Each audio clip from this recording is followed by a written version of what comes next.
And my sense is that they are going to continue playing that game, and that the ANC should not become complacent about believing that it now has the support of the EFF. I don't think that is the case at all.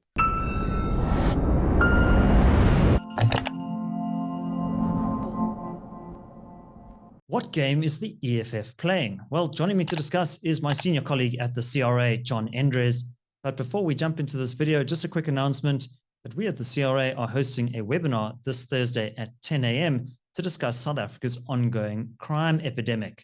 We'll be joined by Ian Cameron of Action Society. So if you'd like to join us for that event, do click on the registration link in the description below and in the pinned comment. Right, well, back to the topic of the day, the EFF.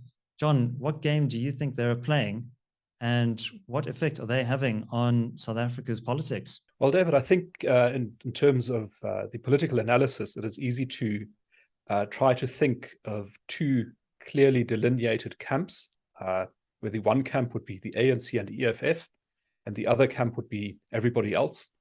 And if politics were this neat and tidy, I think then it would be a lot easier to understand where it has been in South Africa and where it might be heading.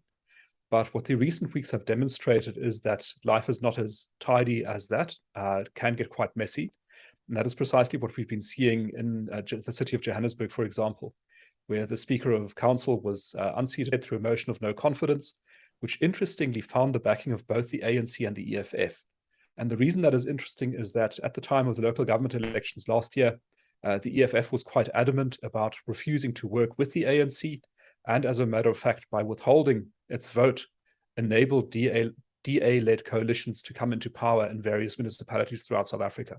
So there seems to be a certain softening of the position on the side of the EFF, a willingness to work with the ANC, if doing so manages to unsettle the opposition coalitions and maybe even does a favor to the ANC, as it did in Knysna, for example. Okay, and what happened in Knysna exactly? So Knysna had a DA-led coalition government leading the town council, the municipality, and that was recently unseated again through a cooperation between the EFF and the ANC, who managed to take over the mayoralty and the most important positions in the municipality, which are now effectively under ANC control. So the EFF has helped to put the ANC in power in the Knysna municipality. Yeah, and I think as an aside, what is very interesting is that the Patriotic Alliance, Gayton McKenzie's outfit, they supported that initiative as well. In the city of Joburg that we were discussing earlier, a number of the so-called wild dogs, the smaller parties, also supported that motion. The ACDP, for example, the United Independent Movement, I think it's called, the UIM, but the party leadership of those organizations later condemned the actions of their councillors for supporting that motion. So I think none of this should be a surprise. We've always warned that there's going to be a lot of volatility and churn in local governments as South Africa gets used to this idea of coalition politics. It's certainly very noisy at the moment. Let's get back to the EFF, John. Do you think that they're trying to position themselves as a more reliable coalition partner, going back more to their ideological roots? Would you say that there'd be better bedfellows with the ANC? Well, I think this has often been the outcome of superficial analysis that would indicate that the ANC and the EFF share a common ideological ancestry and therefore are natural bedfellows. And the fact that the EFF has been quite critical of the ANC and fought it quite hard as well has made that a bit difficult to understand. The question is now whether that enmity between those two parties is cooling down, if they are ceasing hostilities maybe, and beginning a toenadering, a process of approaching each other and finding each other across the party lines. Now, my sense is that the EFF's approach to politics is a disruptive approach. In other words, it is to disturb balances of power, to disturb existing arrangements, to disturb institutions. And that, I think, is the game which they are playing now. In other words, you can see that, the DA municipality, for example, was run by a coalition of opposition parties. That was quite a delicate balancing act, getting those 9 parties to work together.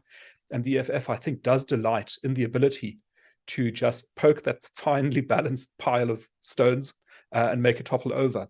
And my sense is that they are going to continue playing that game, and that the ANC should not become complacent about believing that it now has the support of the EFF. I don't think that is the case at all. I think the EFF will continue to act opportunistically where it sees the opportunity to disturb and disrupt existing arrangements. They will continue to do so.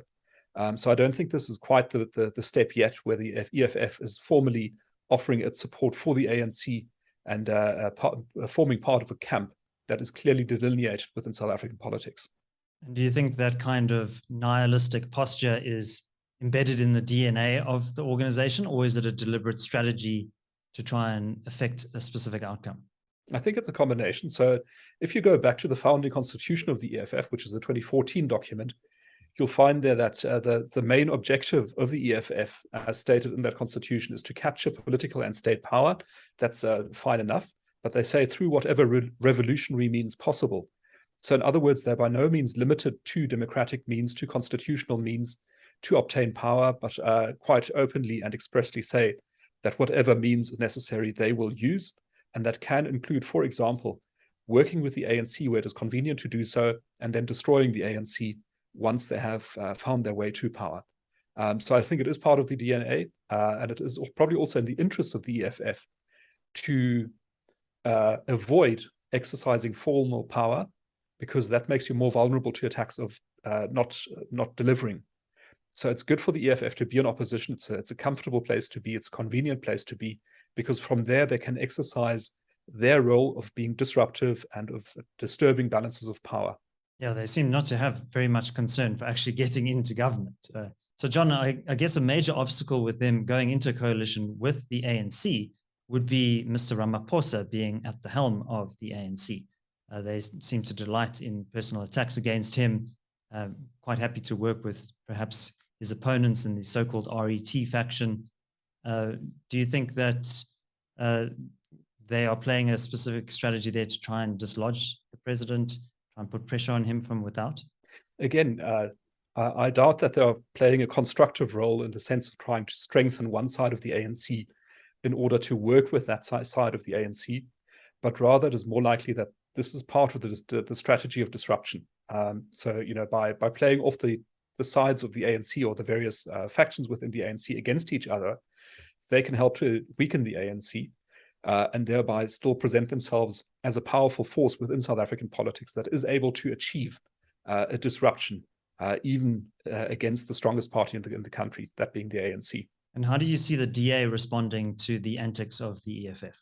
Well, the DA, of course, was in coalition with the EFF in some municipal governments, including in Johannesburg. And I think that turned out to have been a very painful learning episode, and one that the DA is keen not to repeat. That was 2016, post-2016. Exactly, that was 2016. And of course, the DA, I think, thought long and hard about whether to do this or not.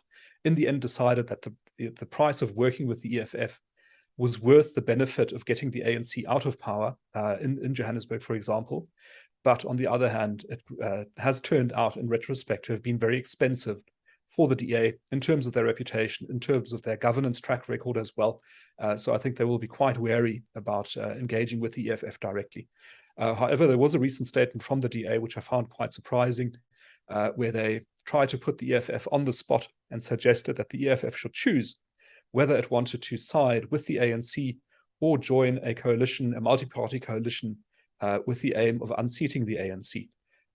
So on the one hand, they seem to be placing them on the other side of the political aisle with the ANC on the one side, and then on the other side, they are inviting them into the camp. I'm hoping that was maybe just misspoken or misinterpreted, because that seems a bit contradictory. I don't think that the DA and the EFF make natural bedfellows in any constellation. John Endres, thank you very much. Let's hand over to you, our audience. What game do you think the EFF is playing? Leave your thoughts down in the comments section below. Also, if you enjoyed this analysis, you might want to become a client of the CRA. A lot of this analysis was originally featured in our weekly risk alert, which goes out to clients every Monday morning at 7 a.m. There's a link in the description below where you can find out more information. My name is David Ansara. This is the CRA. Until next time, take care.